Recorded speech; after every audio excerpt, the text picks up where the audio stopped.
आप सभी को देवउठनी एकादशी की हार्दिक शुभकामनाएं। आज हम आपको सुनाएंगे देवउठनी एकादशी की व्रत कथा। एक बार एक राजा था। उसके राज्य में प्रजा सुखी थी। उसके यहाँ एकादशी को कोई भी अन्न नहीं बेचता था। सभी फलाहार करते थे। एक बार भगवान ने राजा की परीक्षा लेनी चाहिए और भगवान ने एक सुंदर स्त्री का रूप धारण किया और सड़क पर बैठ गए। तभी राजा वहीं से निकला और सुंदर स्त्री को देखकर चकित रह गया। उसने पूछा, हे सुंदरी, आप कौन हैं और यहाँ क्यों बैठी है? तो सुंदर स्त्री बने भगवान बोले, मैं निराश्रिता हूँ। नगर में मेरा कोई जान पहचान वाला नहीं है। मैं किससे सहायता मांगूं? राजा उसके ऊपर मोहित हो गया और बोला, आप मेरे महल में चलकर मेरी रानी बनकर रहिए। सुंदर स्त्री बोली, मैं आपकी बात मानूंगी, पर आपको मुझे अपने राज्य का अधिकार सौंपना होगा।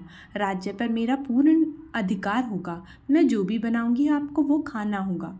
राजा उसके रूप में मोहित था, अतः उसने उसकी सारी शर्तें स्वीकार कर ली। अगले दिन एकादशी थी। रानी ने हुक्म किया कि बाजारों में अन्य दिनों की तरह अन्न बेचा जाए।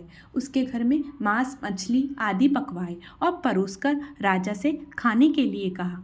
यह देखकर राजा बोला, हे रानी, आज एकादशी है, मैं तो केवल फलाहार ही करता हूँ। तब रानी ने उसे शर्त की याद दिलवाई और बोली, या तो आप खाना खाइए, नहीं तो मैं बड़े राजकुमार का सिर काट दूंगी।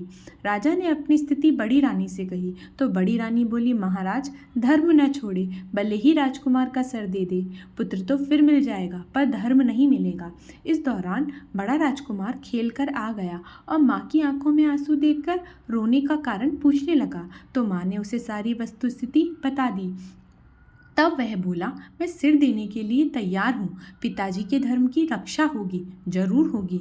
राजा दुखी मन से राजकुमार का सिर देने को तैयार हुआ तो रानी के रूप में भगवान विष्णु ने प्रकट होकर असली बात बताई। हे राजन, तुम इस कठिन परीक्षा में पास हुए हो। भगवान ने प्रसन्न मन से राजा से वर मांगने को कहा तो राजा बोला, आपका दिया सब कुछ है प्रभु, हमारा उद्धार कर दीजिए। उसी समय वहाँ एक विमान उतरा और राजा ने अपना राज्य पुत्र को सौंप दिया और विमान में बैठ के परम धाम को चले गए। जिस तरह राजा का उद्धार